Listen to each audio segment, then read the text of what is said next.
Hey, what's up, guys? So I'll jump right into it.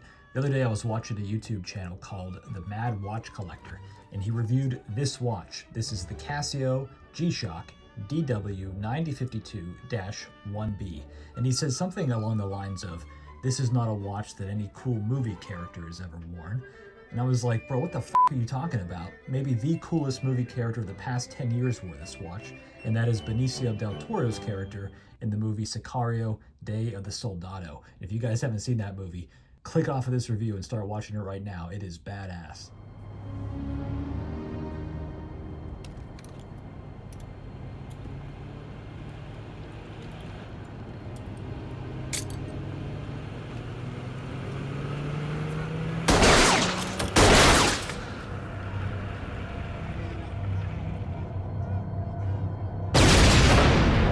And I don't do this very often, but I love that movie so much. I was like, oh, there's that weird thing I think only men do, where it's like, oh, if I wear the watch, then I'll be every bit as cool as Benicio del Toro in Sicario.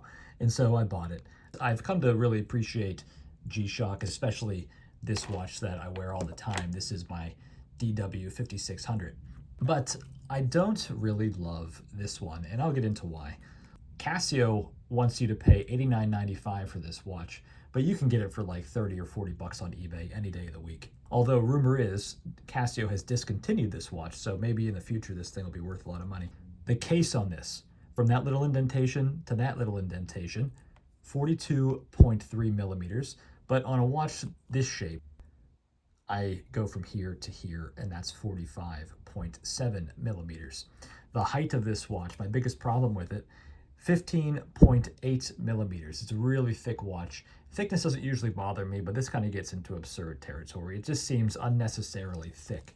You guys could even see, like, when you get really close to the dial, there seems like there's a gap between the LCD screen and this like plastic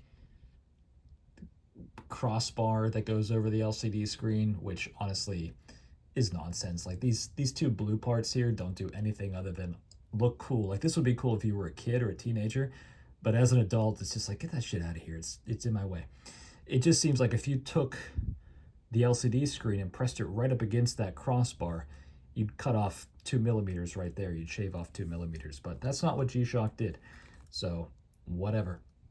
The lug to lug on this, and I think a reason why a lot of guys really love it, 48.2 millimeters. So nice short lug to lug. And the lugs themselves, you guys can see like the spring bar right in there, 16.2 millimeters, but the strap itself, like a lot of G-Shock straps, flares out. This one to 24.9 millimeters. Actually, the dimensions of this are very similar to the Timex Ironman Triathlon Shock that I reviewed about a year ago. And I think if I had to choose between the two, I would choose that one for a daily wear. And another big problem with this, it has to do with all this extra height around the LCD screen. I don't know if this is going to really show up, but can you guys see like shadows obscure, especially that top bar where the day and date is? Shadows can really obscure it to the point where you can't really see it. That happens a lot. It happens all the time. And you can always say, well, just turn your wrist and get it out of the shadow, idiot. And yeah, you could do that, but it's a pain in the ass. Whereas you look at this G-Shock, there's no situation where, because that LCD screen is pressed right up against the mineral glass, there's no situation where a shadow from the side is going to obscure the time or the date. And it's just massively more legible. You guys can really see, even just the numerals, how much bigger they are on the DW5600 than on the DW9052. Now this is a cool watch, don't get me wrong. I mean, if you just have a need for a tough watch and you don't get annoyed by little details, you're not super OCD, then it's totally fine. But to me, the DW5600 blows the 9052 out of the water.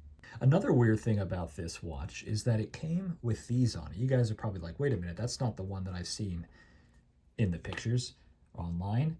Well, these come on the watch, and they kind of go, they go on the back like this somehow. I took them off because I think they're really stupid, and they add more thickness to the watch because it makes it sit higher up off your wrist.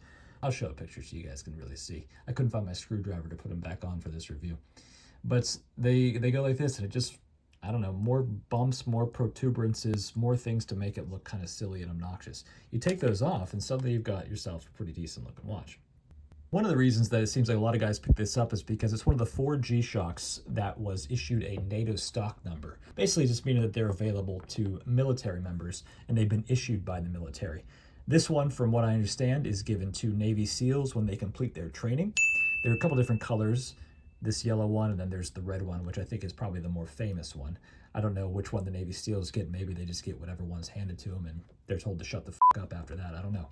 And like I said, in my opinion, it's kind of its own worst enemy due to the shadows that crossbar creates, the smallness of the numerals for no apparent reason. It's just, I don't know, too thick, these weird ends that come attached to it.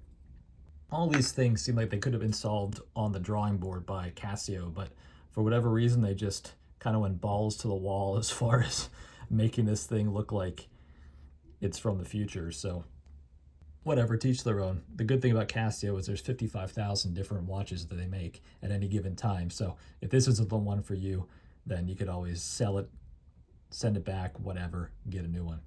The good thing about this, though, is unlike a lot of the new G-Shocks, it has the old-fashioned EL backlight, the electroluminescent backlight, kind of the same as Timex's Indiglo. And whenever you light it up, it's got that beautiful green-blue glow, especially if your eyes are totally adjusted to darkness and a bright LED light is going to be like, whoa, too much, headache-inducing. This nice, soft green glow is just always really pleasant. And on this one, I can't speak for the DW5600. I'd have to check it out right here. But on this one, the light will stay on for as long as you hold the button down. So I find that to be a very helpful feature. It's got flash alert, which I think is one of the best features on any G-Shock, on any digital watch, really. And let's see, what do I have it set to? I have it set to 10 minutes.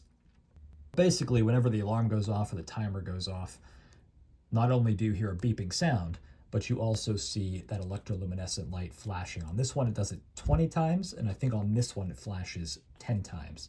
So another really, really helpful feature. And another thing that this watch and this watch have, it seems like the more basic G-Shocks do it, is as you're cycling through the different functions like timer, stopwatch, alarm, you can still see up here in the top right corner what the actual time is. So it doesn't make that go away. So no matter what screen you're on, you can still tell what time it is, which is incredibly helpful and shocking to me that more digital watches don't offer that feature. Blah, blah, blah. What else? I don't know. There's always more to say. There's always more that I think about whenever I stop recording these, but I've had enough talking, so adios. Adios. Do not get into watches.